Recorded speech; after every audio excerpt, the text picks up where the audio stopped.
Hi everyone, this is Priyom. Today I have a privilege of introducing you to Sarthak Ahuja, who's been a long time friend. Sarthak is the partner at Sandeep Ahuja and Co, one of India's youngest CA/CFA, is also a ISB gold medalist, and a lot of other three-letter and multi-letter acronyms attached to his name that he can talk about more. Without further ado, Sarthak, welcome to Simplify with Asanify podcast.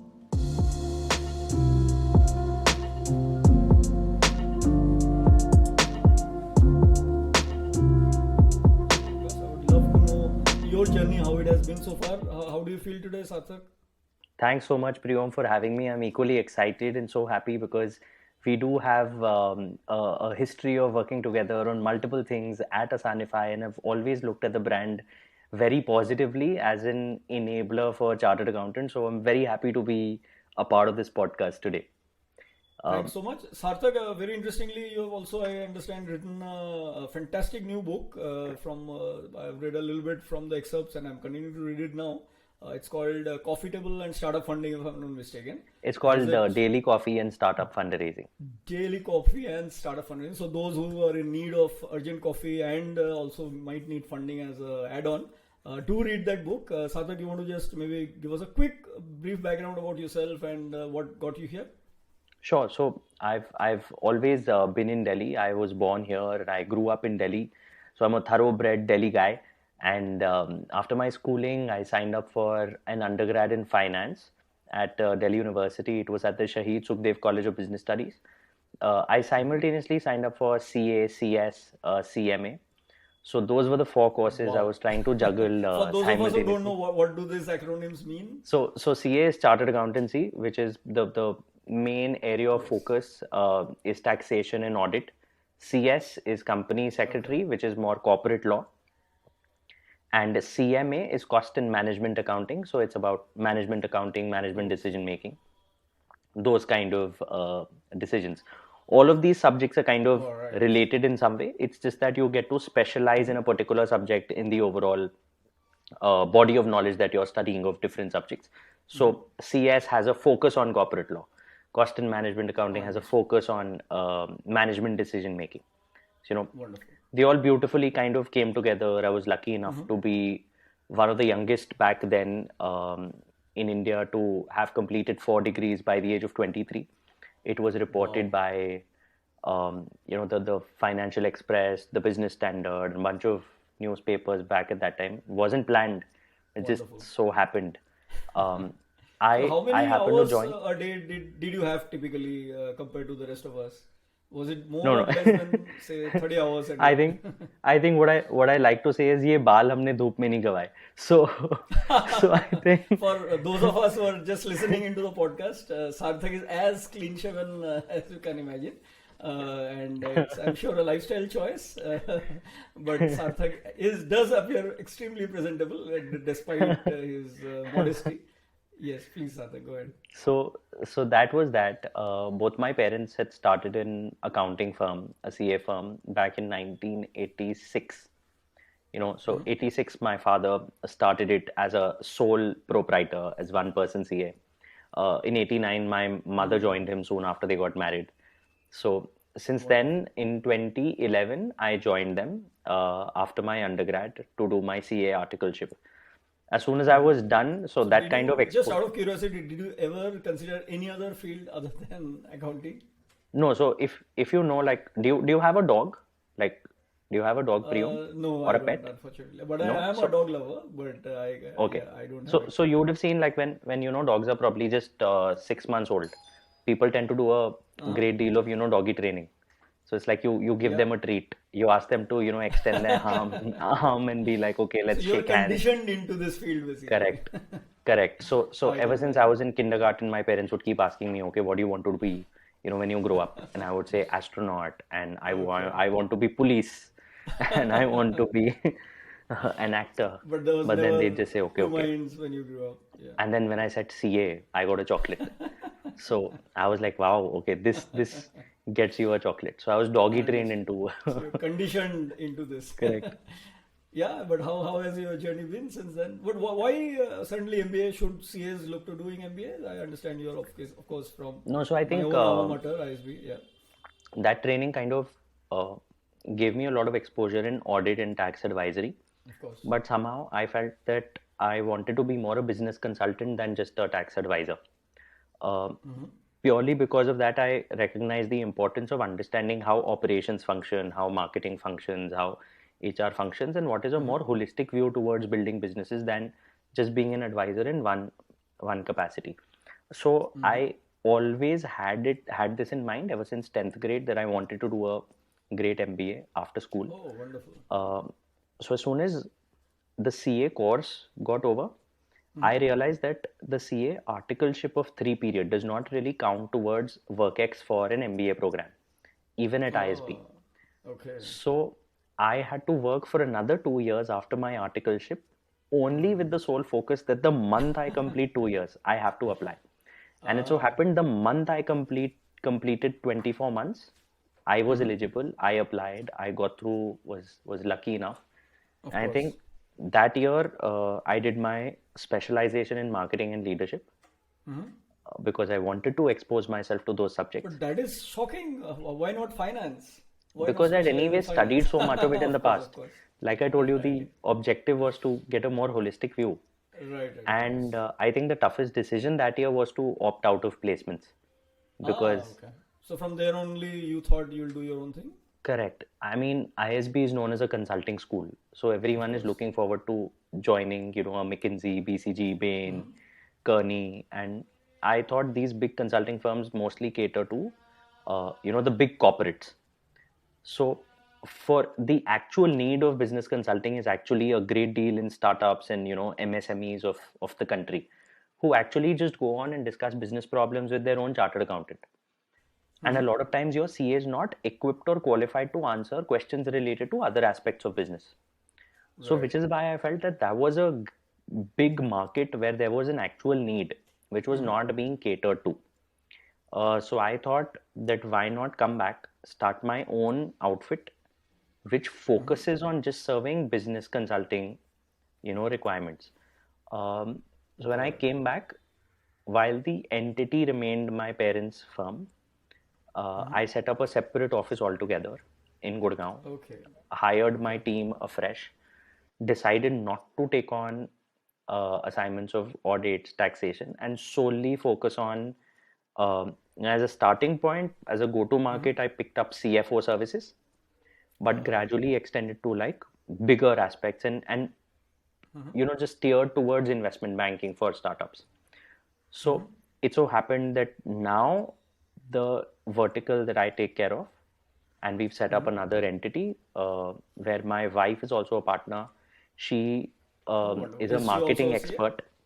No, so she's worked with Sony Music Oh, in wonderful. marketing. Then she was in Facebook in global marketing. Oh, So okay. I felt that to have a holistic consulting firm, you need finance, you need a marketing expert, Sure. and which is how both of us together take on more holistic assignments on building Wonderful. market sizing, go to markets, pricing, positioning, branding, Understood. financing. So all of that kind of comes together, and So now together in the same family, you have a complete complementary absolutely. skill So I set. think M&A begins at home, as they say. Charity begins at home, M&A begins at home. So Wonderful, wonderful. yeah. And so now, as of now, what differentiates Sandeep Ahuja and Co. vis-a-vis any other top CA firms out there? So I think I mean, I would say early on we realized the importance of content marketing, and this is because we were advising startups, um, and we realized how content is much more cost efficient to get customers acquired, to build engagement, to build a community, and of course with Aditi, my wife's experience in the media space. First working with Sony Music, where she was marketing movies and Okay, music for movies to the right. country. Then moving on to Facebook, where she was, she had insights on, how social media networks work. So I think Of she was course. the one who came in with a lot of push that we need to build this as a vertical and do this. So I mean, Okay. the whole overarching strategy I would definitely attribute to her. So Right behind from every social media influencer is his wife. Is that what you're saying? yeah. So I think a great deal of exactly like how the frame should look to what should be the branding, what kind of clothes to wear in the video, what kind of topics to cover, like everything that She's strategy also comes your from her. marketing manager, personal marketing manager, and brand 100%, specialist also. 100%. I Wonderful. think so. On anything related to marketing and content, like she has the veto. So I'll Wonderful. just say that, whatever you say is the final decision. Like, no questions asked, Sure. you're the expert. So I should thank her for enabling and allowing you to join this podcast. I think 100%, after the call, 100%, we should do that offline. 100%, because she decides on Absolutely. what we're doing and what is going to be the presence. Wonderful. So I think just Wonderful. adopting that early on, because what really stops a lot of professional firms from doing this is we're always conditioned. It's with lawyers, it's with chartered accountants, conditioned that the code of ethics does not allow for any marketing. Right. So you're not allowed to advertise, you're not allowed to ask for work from anyone other than people from your own community, which are fellow CAs or fellow lawyers. If that's the case, the only kind of marketing they've been doing all through the years is just, going to seminars which are for chartered accountants. Okay. So essentially, And it's just a also lot of mainly word of mouth, I guess. correct. It's word of mouth, and I feel with content, it's not really marketing because at no point are you really asking people to, It's come thought in. leadership. You're It's thought sharing about leadership, your expertise. absolutely. Yeah. So it doesn't go against the code of ethics in any way, and you are Right. educating people and giving out like advice for free for the benefit of the bigger Right. community. And as a byproduct, this definitely kind of brings in business, which is the plus plus on it. Right. So you're saying there is a way to measure ROI in social media activity even for professional services firms. 100%. We measure everything, even within our firm in terms of metrics, and we've seen a drastic difference. Like it's just the for example, if in tech products or in any kind of business, they have a marketing funnel. So the first end of the funnel is just lead generation, after which your Okay. conversion at each point, gets better. So what happens Right. with brand expenses that your conversions get better because people recognize your brand. What happens with content marketing and thought leadership, I've realized is that even for qualified, like you can qualify your leads with a monetary figure. So you can say even to get on just an introduction call, there would be a fee attached to it because the lead funnel is that big, right? So Of course. I feel it really helps you establish that trust in the minds of the consumers, and then know that if we ask a certain price or a fee, it's because we can deliver that kind of value. So I Understood. feel And that's really clearly, it changed the business. differentiates you from any other firm who may not have done all this thought leadership. I mean, I think Correct. discovery is, I think, one of the biggest benefits of Absolutely. social media. Absolutely. If you 100%. And then you're not wonderful. geographically limited also to one location. So we do have clients internationally and in all parts of the country. So Wonderful. it also exposes you to business problems to solve, which are not geographically centered to the industries around your area.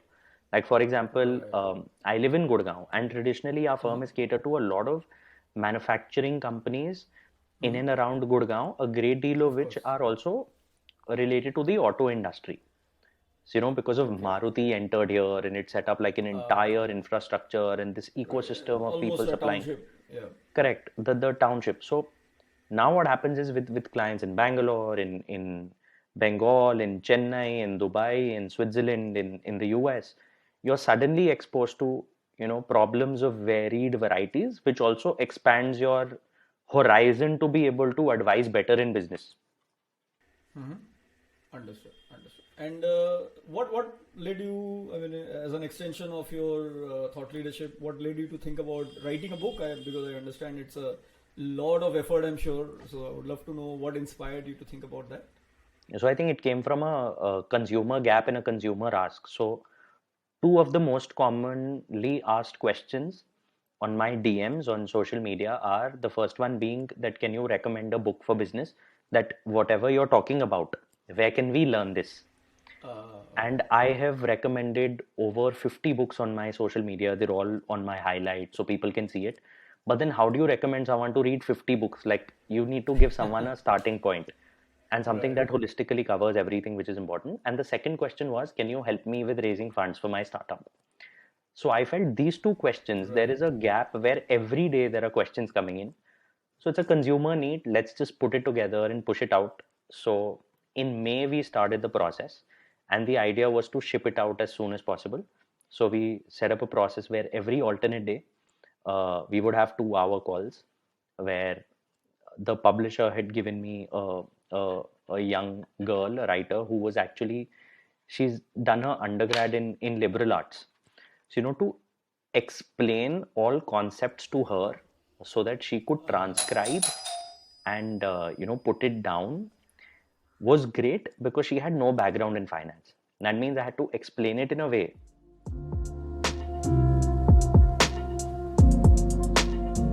Right, Sarthak. So we were talking about your book, and you were saying that every alternate day your publisher would enable you, or rather there would be a lot of free flow and exchange of ideas. So Correct. roughly, what kind of time investment does it require if someone wants to write about something they're passionate about and they know a lot? So typically, what kind of investment, even pre-writing, is there some phase where before launching a business we always do some pre-planning? Is there Correct. something like that So I'll for tell writing a you book? about the publishing industry per se.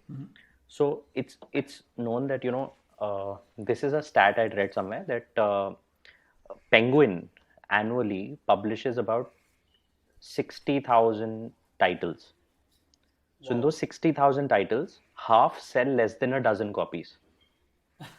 And Less Penguin than is a one of the dozen. most, yeah, Penguin is one of the most Wow. selective with picking Yes. authors. Yeah. And 98% of the books sell less than 5,000 copies. Wow. So, which means the publishing industry is also like the VC industry. Yeah, that's exactly the parallel I was drawing. So, which is why in the business book segment, if you cross the 5,000 copies threshold, it qualifies as a bestseller by certain benchmarks. This is not written anywhere, but this is like a bestseller also has different definitions, but General, this is one right? accepted General benchmark, metric. right? Correct. It's like in films, 100 crore is the club. Like there's no specific benchmark about Correct. 100 crore, but yeah, Correct. you or a unicorn, so to say. Like Correct. there's nothing fundamentally different between a 900 million and a $1 billion valuation. But yeah, Correct. I So now understand. imagine Sure. your typical royalty to an author is between 7.5% to about 12.5%, depending on how superstar an author you really are. But most first time Right. authors get a 7.5% royalty. Now imagine you're selling 5,000 books, you've written a bestseller, and the book, the price is about 300 rupees. So I'm doing the Sure. math, that's 15 lakh. Okay.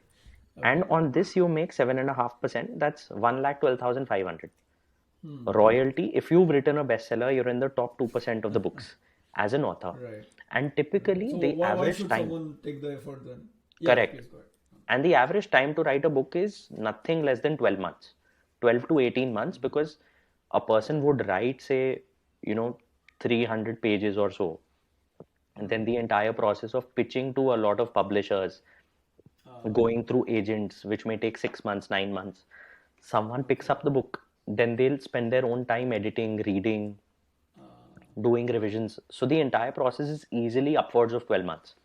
Wow. So thankfully, we had people kind of publishing houses reaching out saying that we want you to kind of do a book on this subject. Oh, wonderful. And Was because, that because of your social media network correct, or something else? Okay. correct.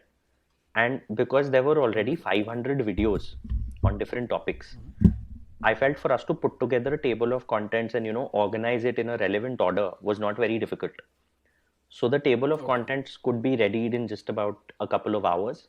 Uh, Uh, the Visor, who is my publisher, reached uh-huh. out, and the value add he promised, this was going to be his first book.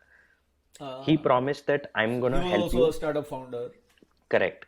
So he said, I promise you we will push it out in 4 months. Wonderful. And I will give you all the support needed to push this out, which I think was a great value add. So then we built a process that every alternate day, let's get on 2 hour calls. I will explain to Ankita, who was the girl transcribing everything that I was talking about. I will take her through all the topics, explain it to her so that she understands. Then she would transcribe, edit, and send it to me. Then I would add my input, send it back, and stuff. But within a period of 3 months, we could write the entire manuscript. Wow. And simultaneously, we worked on the cover. And then fourth, fifth month, the book was out, and we just pushed it out. So the idea was to launch it as soon as possible, take customer feedback, and then go in for a second edition. So now that the first batch is almost sold out, we're thinking Oh, for the wow. second edition, which we can launch in another month, should we try changing the cover? Should we try getting like one more forward? Some edits based on customer feedback that we've already got in the past month. Can we just incorporate that and Got it. ship out a second edition? So I think the whole startup mentality of understanding consumer feedback, speed in execution, iterating fast. So all the principles we've used in the book as a product. Now the So it's idea is like how launching can an MVP and then correct, improving it over time. correct. Wonderful, wonderful. And anything that surprised you about any customer feedback that you didn't, or was an aha moment when you got any customer feedback? Anything you'd like to share? I think the aha moment, apart from just understanding about the industry, was pricing. I think pricing was very tricky. Uh, so we were constantly thinking that what is going to be the best price for the consumer. Now, the ways to think through this was one, we wanted to add 10x value. So now to add 10x value, we thought that if an entrepreneur spends an hour or two with a professional just getting insights on a lot of basic questions around fundraising, around term sheet negotiation, legal, valuation, all of that, they will easily end up spending nothing less than 8 to 10,000 and just getting clarity on all of this. If we could package all of those FAQs in a structure that they understand at 1/10 the cost, by that logic, even a price of 799 was adding Would have 10x been still value. fine. That was one. Right. But the reference that the book industry, the price reference that it sets is like a 499. So when someone is comparing it to other books, they may still think this is expensive. Got it. So then we were like researching about how pricing works, and again some of our pricing frameworks that we've used for clients, but essentially how concerts ticket prices get uh, decided. So for concerts, if you were to decide what is the willingness to pay for customers, it will form a bell curve, and you will say, for example, most customers want to pay say 2,000 rupees to attend this concert, but there will be one extreme which is even happy to pay 1 lakh because they are such super fans. And real money is actually made again by power law by catering to that extreme to such a degree that all your profits come from there, like a fat tail end. Okay. So we realized that we had to position it in such a way that there is going to be a limited edition hardcover which will be author signed, so that even people are ready to pay 3,000 rupees for it, but it will be sold at 799. So we just changed the reference point and the quality to getting like a real author signed with a message book for a 799 and added value there. So we thought we're not going to sell at any discount. It is going to be at that price. And it did sell out in no time. It's been a little over a month that we launched the book, and the hardcovers were sold like in pre-orders, and the paperback is just about getting over. Wow. And is there a online digital version or a audio version that you've done or you're planning to, like on Audible or anything? So the audio version is being planned, so that will be released. The Kindle we're probably not doing at this point. That's a conscious decision. So it's only going to be paperback and hardcover. I think for the second edition, we may only release hardcovers. We've listed about Why is 250. that? Just out of curiosity. It's about justifying the price point. We want it to be something that so even the brief to the designer was that it has to signal an entrepreneur as smart if he's carrying it, So they're signaling that I'm smart, I'm an entrepreneur, I want to raise funds for my startup. So he should feel the need to carry it, and the cover has to be Instagrammable. So that was the brief, which is why we feel that hardcover is necessary for this as a product at this point, as an asset. And as the second edition, we don't want to do paperbacks. We want to make it like an item you want to keep on your shelf. Like there are bunch of books I've read in digital versions, and I've liked them so much that I've just ordered the hardcover because I want it in my collection. So I think that's what we're aiming at with this book, and we definitely feel that this is like physical hardcover copy worthy. Wonderful.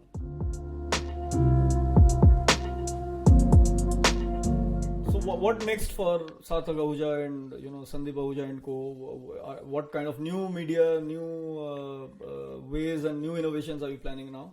No, I think so. What we've done with the book, we're thinking that we reduce the timeline with a bunch of manual effort with some tech tools. The idea is now how can we productize this for a larger audience, for more creators using AI, like using the open source tools to convert their existing video content being transcribed and converted into text, being structured in the form of books so that a product can be made out of their existing thought leadership content in less than a couple of months, where otherwise the timeline is 18 months. So again, that's 10x value.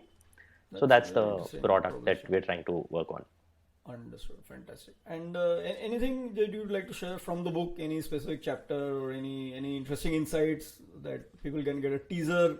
Think of it like a teaser for your book for anyone listening who would want to read more about the Yeah. double click on that concept or on that thought. Would you want me to read something from it? So Whatever you this is what want. it looks like. So for those of us who are not able to see what you just showed, I think Sarthak was just showing the cover of the book in his hand. Any excerpts or Okay. anything that you want to share? Uh, okay. So I think I've randomly opened a page. Let me see if Fantastic. this. I'm sure every single page is worth its weight in gold. Cool. I'll read a paragraph and let's see if this makes sense to the audience Sure. here. So, should you search for the river first and build a dam on it, or should you build the dam and then hope for the river to flow through? Interestingly, many founders fail because they build dams where the river is yet to arrive. And when it does, they realize a dam wasn't really needed. The Ganges has 940 dams and barrages built on it, and it still flows through to the Bay of Bengal, serving and overcoming the needs of all those obstructions. Similarly, Godavari navigates through approximately 350 large and small dams. Smaller tributaries too have these constructed on them, but they have limited ability to support or survive beyond a point. Markets are like these rivers, and startups are like dams. Large rivers support a large number of dams adequately, while smaller ones support only a limited few. Similarly, large markets can support a large number of startups without letting any of them go thirsty. In fact, it's believed that a large market can even support average ideas and teams just on the account of the total market size. Many investors give the highest weightage to the size of the market the startup serves while evaluating it. And sometimes seemingly average executions get handsomely funded because the market size alone guarantees returns to some extent. So that was And just a seen. small paragraph. Fantastic. No, it's a Yeah. fantastic concept about whether to work on something even if there's competition and there's tributaries and so on, or work on something which has a huge market size vis-a-vis going after something niche but maybe completely blue ocean. And I think I love the analogy, Sarthak. I'm sure the more and more we read the book, we'll come across some amazing eye openers and innovative concepts that you've introduced. So it's very interesting. Thank you. I can't wait to start reading the rest of the book for myself. And Sarthak, just maybe moving on from your current journey, and as you mentioned about something new and different that is happening. So I mean, post the pandemic, etc. Now we are more tech friendly. We need more tech in our life because to cope with the new changes in labor market that has been brought in. Anything specific that has been your experience? Any tools that you love? Top 3 to 5 tools that you use for yourself to make yourself more productive? Yeah, I think this is across industries. A lot of times, new technology, as we all know, is seen as, a competition to what you do. But I think it should be looked at that, certain tools, like for example, there was a tool called Computax. Then there's a Webtel, which is, and say now it's ClearTax, which has really made tax filing much easier than what it used to be earlier. So a bunch of CAs may feel that now the price of their services have gone down. It's become a commodity. It's so much more difficult to make money. But if they look at it from the point of view that now all of this has probably increased efficiency by 10 times, you So they know, can serve more they can customers. serve more people, or they can get into other specialized fields which earlier they did not have the bandwidth to get into. So I For think example, what can be some of the new revenue sources for CAs? so for example, I think payroll is something that even in our firm, while we don't do a lot of payroll for companies traditionally, but we've seen that for whatever limited few that we would take on those assignments as part of the bigger portfolio of services that we were offering them, payroll used to end up taking a great chunk of resources and time towards the end of the month, Got it. where they would send in the data and it would take a lot of Right. manual effort of running checks on those Excel sheets and stuff like that. So a tool like Asanify has really speeded up the process and Sure. also removed a lot of transitional problems of data between versions being sent by HR to the accountant, and then the version changes and some leave changes. So that way it integrates all of that at one place. Sure. Now, with all the time saved through this tech, I think the new age places are it's to think of that, what is a higher ticket size to go for. I feel investment banking, deal advisory is definitely something that a lot of smaller CA firms can now look at, because earlier these services were reserved for the big four or the big firms. Because anyone going for a merger, acquisition, or any such deal would be bigger companies. Everyone else was doing like, private small businesses which were very privately held. Now, Right. almost any person who comes up with an idea, within 6 to 9 months needs this service and needs to raise funds and needs Of to bring course. in external, investors or stakeholders. So if it so happens that you're not equipped with that right knowledge, you will not really be able to make that margin.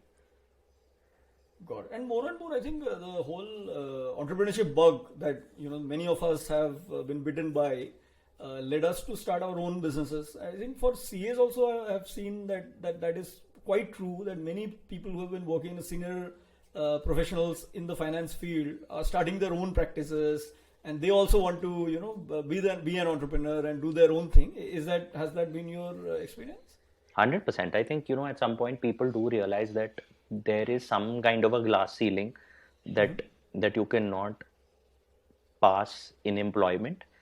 And a lot of times when people see that, I've spent 15 years in this company and an X amount is Right. what I'm earning, which is great from an industry standpoint. But any colleague who started with their own business and has spent 15 years doing it would be earning multifold. Of Where course. initially in That's their journey, of course, autonomy. they would have made much lesser. So that's Of a course. trade-off you really make, and a lot of times people realize that okay, better late than never. So I think that has definitely added a great deal Right. to the Right. ecosystem. Plus, Wonderful. no And code. I feel, no code tools have enabled CAs to solve for smaller finance related problems or data reporting related problems for businesses, which okay. helps them become better, more efficient problem solvers for businesses. Saying that, okay, you're facing this data related problem. Why not set up like a Glide app or a Notion page to collect this data, pass it on to someone else, and why not set Wonderful. up an Airtable, to So product like do you see productize it. sure. So do you think that there's a need to uh, retake some for some of these C firms and the professionals working there, or you feel they're already enough knowledge with what people study during C exams, or do you think there's a need for ongoing re-education and relearning for some of No, these I think, new see, tech concepts the that have come in? how I look at it, the half life for any career now is less than 5 years. So whatever you're studying and learning today, whatever you're skilling on, in 5 years, all of that will be irrelevant because either AI or tech will be doing it. Sure.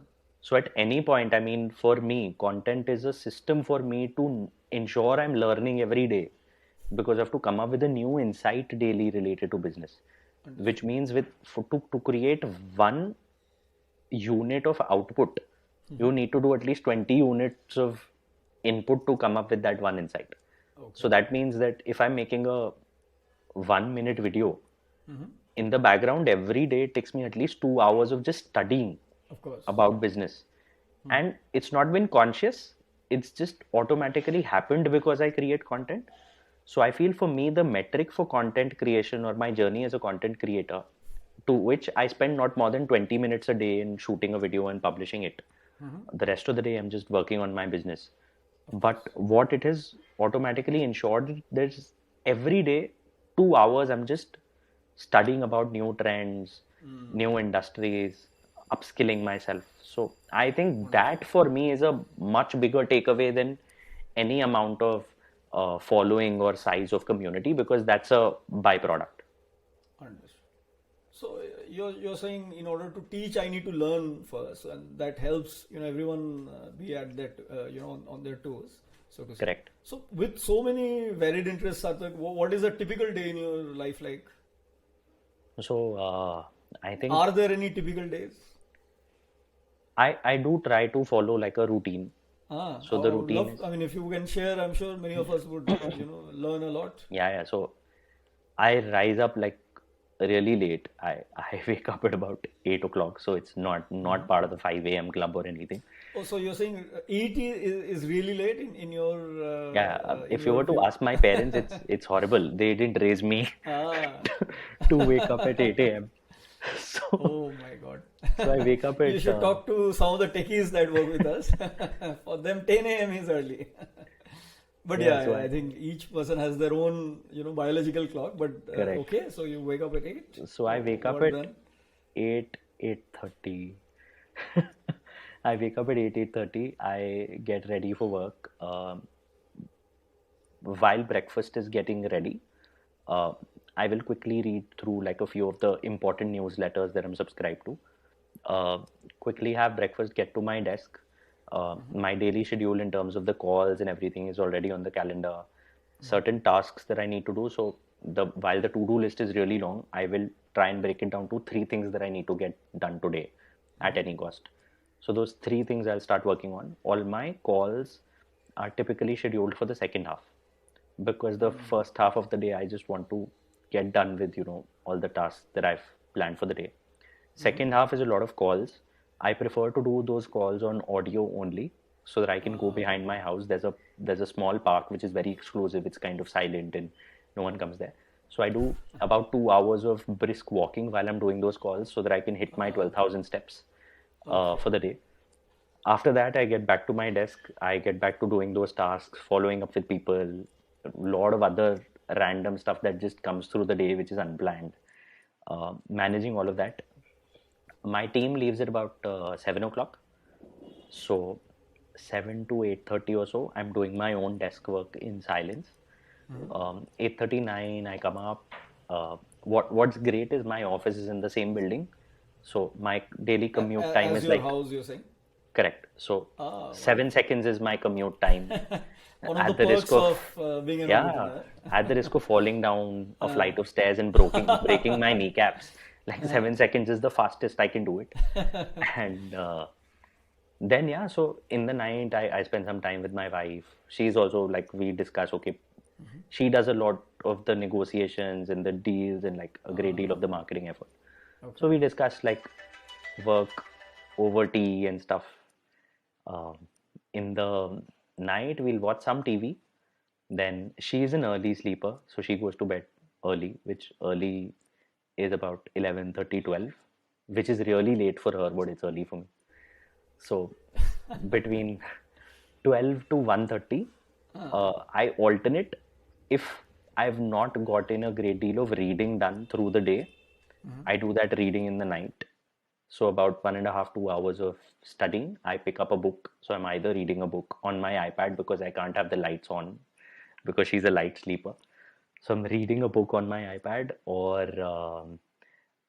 if I'm done with my insights for the day, I'm done with like whatever I wanted to read, then I'm just like doing a bit of social media, just looking at what are the trends, what's working. So who do So you follow on social media? Are there some influencers, or are there some books that you would like to recommend? Anything on I that? follow very few people on social media, but the kind of content I like is I really enjoy podcasts like these. I enjoy my favorite podcast is the Matrix Partners Matrix Moments podcast. Okay. And I was heartbroken to see that their YouTube channel has just 5,000 subscribers, where the Okay. value add they give on their podcasts I've not seen on any other business podcast. Okay. So Interesting. that I think is amazing. Even the barber shop by Shantanu Deshpande recently Okay. was great. I thought those were great conversations. The Moonshot podcast I listen to the Indian Silicon Valley podcast. I'm a great watch fanatic, so at times I listen to Hodinky, which is a watch related podcast and magazine. So that. Right. Thanks, Sarthak, so much for your time. Anything else? So where can what is the best way to reach you for our audience if someone wants to reach out to you? So on Instagram, I'm at CA Sarthak Ahuja. Sure. Um, Mostly when people write to me, I read every message. Oh, wonderful. Wherever there's an ask, I make sure I reply. If it Okay. deserves or qualifies for a longer chat, I ask for a brief. That goes to my email. I'm not going to give that email here. Sure. So that goes to my So email, and that one is qualifies for a Instagram. Secondly, is there any LinkedIn or LinkedIn, anything correct. So else? Sarthak So Ahuja on these two LinkedIn. we can These share two will that. be sufficient. Sure. I mostly go through Fantastic. all my messages. I may be 2 days late in Fantastic. responding, but I do. Of course. Fantastic. Thanks so much, Sarthak, for your time. I hope you enjoyed, our little chat. I learned a lot, 100%. and I hope and a shout out to everyone who's listening to check out the book that Sarthak just mentioned. Sarthak, you want to just hold the book one more time for anyone who's watching this? There you go. You saw it here. Tea, List, Coffee, and Startup Fundraising by Sarthak Ahuja. Thanks, everyone. Have a wonderful day ahead. Bye bye. Thank you. Right. Thanks, Sarthak, so much for your time. Anything else? So where can what is the best way to reach you for our audience if someone wants to reach out to you? So on Instagram, I'm at CA Sarthak Ahuja. Sure. Mostly when people write to me, I read every message. Oh, wonderful. Wherever there's an ask, I make sure I reply. If it Okay. deserves or qualifies for a longer chat, I ask for a brief. That goes to my email. I'm not going to give that email here. Sure. So that goes to my email, So and that one is qualifies for a Instagram. Secondly, is there any LinkedIn or LinkedIn, anything correct. So else? Sarthak So Ahuja on these two LinkedIn. we can These share two will that. be sufficient. Sure. I mostly go through Fantastic. all my messages. I may be 2 days late in Fantastic. responding, but I do. Of course. Fantastic. Thanks so much, Sarthak, for your time. I hope you enjoyed, our little chat. I learned a lot, 100%. and I hope and a shout out to everyone who's listening to check out the book that Sarthak just mentioned. Sarthak, you want to just hold the book one more time for anyone who's watching this? There you go. You saw it here. Tea, List, Coffee, and Startup Fundraising by Sarthak Ahuja. Thanks, everyone. Have a wonderful day ahead. Bye bye. Thank you. Right. Thanks, Sarthak, so much for your time.